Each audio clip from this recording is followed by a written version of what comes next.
Hello and welcome. I'm Danette Kubanda, and joining me today for a very special interview is Diana Howles. She is a best-selling author, award-winning speaker, and expert virtual facilitator. She brings 25 years of experience in the learning industry and has trained staff in over a dozen countries. She's also the author of Next Level Virtual Training, Advance Your Facilitation. Thank you so much for being with us, Diana. Great to be here. So, Diana, you talk a lot about raising video literacy and helping professionals develop on camera competence when using platforms like Zoom. What's the most important thing for people to know when they're on camera? There are so many important things to highlight, and let me just talk about three of them specifically. One is background, two is lighting, and three is angle. So, for background, really the bottom line is make sure that your backdrop or background is free from distraction and clutter, right? A professional tidy space. If you have some stashes of something you don't want people to see, they can still stay in your room. You just move them outside of camera frame. The second is lighting. Turn off those ceiling lights. They can create a halo effect. And you want to avoid a window behind you because that will cast you in a dark silhouette. So, really, the main principle here is light from the front, not the back. And then, in terms of angle, we really want to make sure that you can raise or elevate your device so that your basically your hairline is aligned with the camera lens. This puts you at the same eye level with those who are watching you on camera, helps to establish better rapport, and it avoids those unflattering poses where somebody is looming over you or under you, and avoids kind of the nose pose where we don't want to see up your nose, or even the double chin angle. So just creating really a professional look on camera.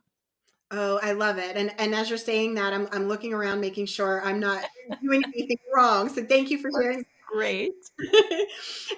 With hybrid workplaces now being more commonplace, they've kind of modernized organizations. What should business professionals keep in mind to facilitate effective hybrid meetings with both in-room and remote staff? That's such a great question and so relevant, right, to today's workforce. So, a couple things for us to keep in mind. First of all, we want to remember that when you have the in-person and the remote folks, it's tempting for the in-person folks to start to gather and they have that in-room energy and to start talking about the business at hand already. You really want to wait for everyone to join, especially all the virtual folks. So make sure you can just correct that real quickly. Hey, let's wait to talk business until we start the meeting, and then the time arrives, and then begin the meeting there. A second thing to keep in mind too is it's tempting for your in-person staff to mute themselves in the room and talk amongst themselves, but this alienates the virtual attendees, right? So really setting some ground rules and saying we're not going to have the in-person folks mute and then talk amongst themselves. It's really more of an inclusivity, right? We're all here gathered together for this meeting. Let's all be together so we can all hear what everyone is saying. And then a third point too is just remember when you are attending a hybrid meeting virtually to turn on your camera, be present. We really invite you to show up because you're actually remembered better that way. That visual footprint. Audio is important too, obviously, but do make an impression and make sure you turn on your camera for those hybrid meetings. Oh, so important. Just show up. You're going to be there anyway. Let people see you. I love that. Such great advice. What top tips are key for facilitators to successfully train both online and on-site learners together? Oh, yeah. So we're seeing a lot more of this now, right? This hybrid learning where we have that combo. And I like to call it live mixed because the training is live, but it's this mix of on site and online.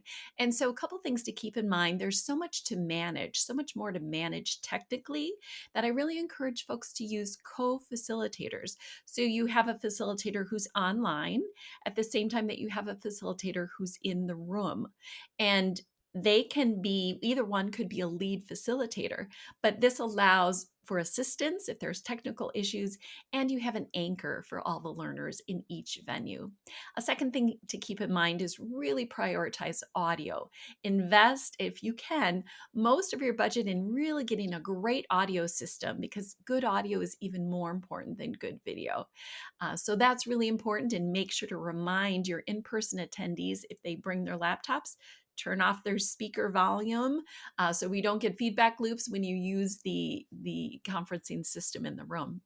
And then thirdly, just for the hybrid learning, I would just encourage people to think about equitable design in terms of learning activities. You wouldn't want to use a physical whiteboard in the room and say, oh, sorry, the virtual people can't see this. Instead, make sure people have access to their devices and they're able to all use a collaborative whiteboard that's digital. So just rethinking all of that so that all of your materials and all of your activities are accessible by all learners, regardless of venue.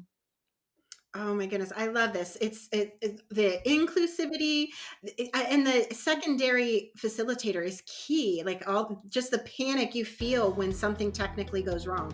Huge advice. Thank you so much for sharing all of this. Yes, absolutely. You feel like someone has your back, which is so important.